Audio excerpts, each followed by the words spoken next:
We're back on League Unlock. Mark and Eric with you guys, and the countdown continues for the LCK Power Rankings on to the top 4. And we've got a team, another team, that went to Worlds in 2018. Wasn't quite as disappointing as Gen G, but again, Korea as a whole, a little bit disappointing. Some big changes for the Afreeca Freecs heading into 2019. Obviously, the biggest change far and away is UCal coming in that mid lane. And with that, their solo lanes are pretty darn exciting.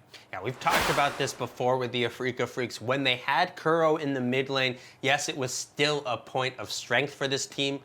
Different story with UCal coming in, and it's a different story for all the right reasons if you're an Afreeca Freecs fan, because this is a power upgrade here for your team, not only right now, but of course into the future as well. With UCal being so young, developing his skills here, this is an exciting lineup for Afreeca Freecs moving into 2019. And we have Spirit here as the starting jungler. I don't think he's going to get the majority of the starts. They signed Twinkle, who's now renamed to Dread, which, by the way, that has got to be the biggest change, name change from Twinkle to Dread. Just that's that 2018 to 2019 glow up right there. Twinkle to Dread, big time change. Yeah, he's rebelling against something changing that name. But I expect him to probably start a lot of the games he was playing for them in the Kespa Cup. Spirit probably there to kind of help guide him and mentor him. And anytime you have another veteran guy, because this roster is pretty young. Aiming 18, UCal 17, as we've talked about. The biggest question mark is Jelly here, because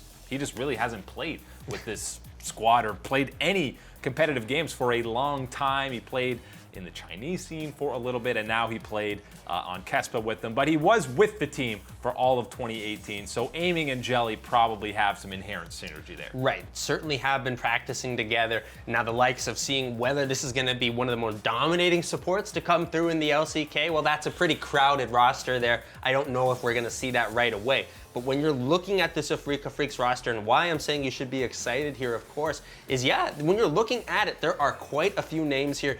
Keen, Spirit, the likes of obviously his mentorship and his skill there from the times that he spent here in the LCK. He had a good 2018, too. He very much so did, kind of reinventing himself and his skill level. A lot of people thought, yeah, you should be the guy kind of sitting on the bench here right from the get-go starting last year, but Durf definitely earned his playing time last year, showing up big time. And I think also, of course, when you're talking about that bottom lane, I think Aiming is certainly someone who will surprise people with the skill level that he will be able to output this year. And he started 34 games in the regular season to Kramer's 11 in the summer split. And then they ultimately went with Kramer for their playoff run and through to Worlds. But Aiming more than capable of competing with the other LCK 80 carries. Just, deal with the toxicity issues and anything off the rift. And I mean, he's still just an 18-year-old kid, so there's going to be some growing pains and learning that he's going to have to do. So again, having someone like Spirit on that roster to help guide him is only going to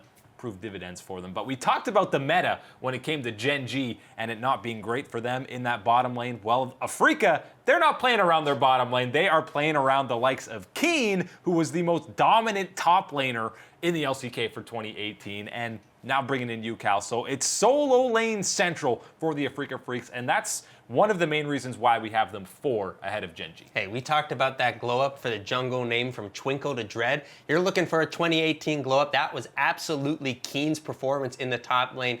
Definitely a major improvement over what we had seen from him on the likes of Janair before, not really providing anything special. Heads over to the Afreeca Freecs, provides not only the carry potential that they've been needing, but will play those champions, play some of those tank champions, and play them well enough to help support the rest of the team here. That's what we saw last year from him, providing so much value to the Afreeca Freecs. And I think that this is, again, another year, another split here, that he can really cement himself as one of these top laners here, not only in the LCK, but in the world.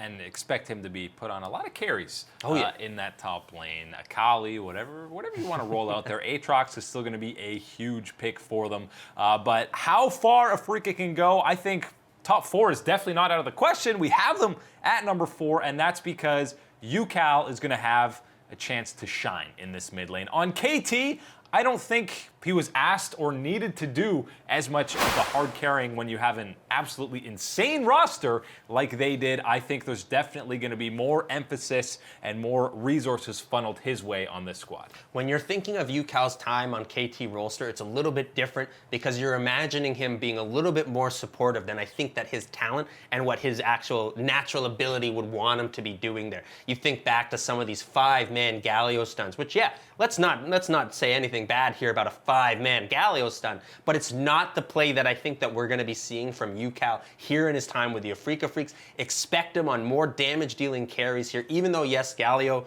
still finds his way into the meta every once in a while here, of course. Best win percentage in solo queues. Oh, so. Get out of here.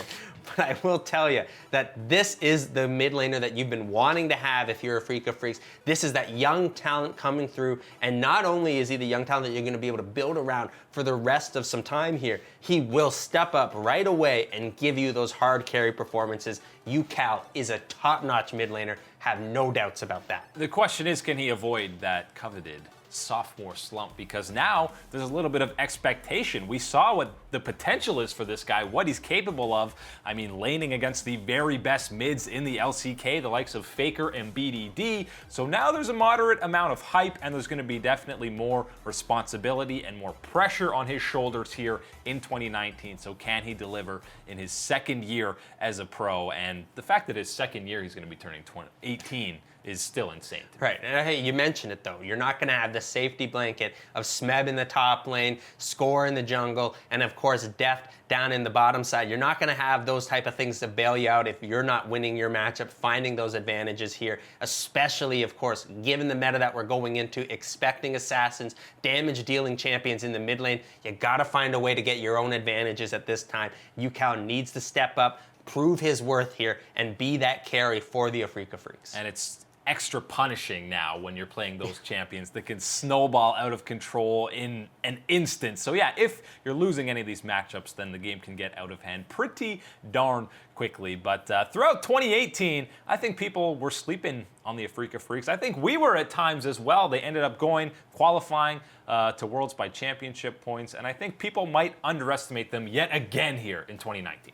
Right, and I think though you do need to remember that yes, there is a missing member here for the Afreeca Freecs, other than of course the playing members. Losing Coach Zepha, the draft king specialist here for the Afreeca Freecs, was a large reason, of course, last year due into their success as well. That will be certainly someone who is missed on this roster. And Mowgli going over to Vitality, I thought he was going to be the jungler of the future for Afreeca. I thought Spirit would be out, they'd choose him, but they end up going with Dread and Spirit staying on, so we'll see how that works out. But we got the Afreeca Freecs coming in at number 4. That's all the time today for League Unlock. Eric and Mark with you guys. Thank you for watching.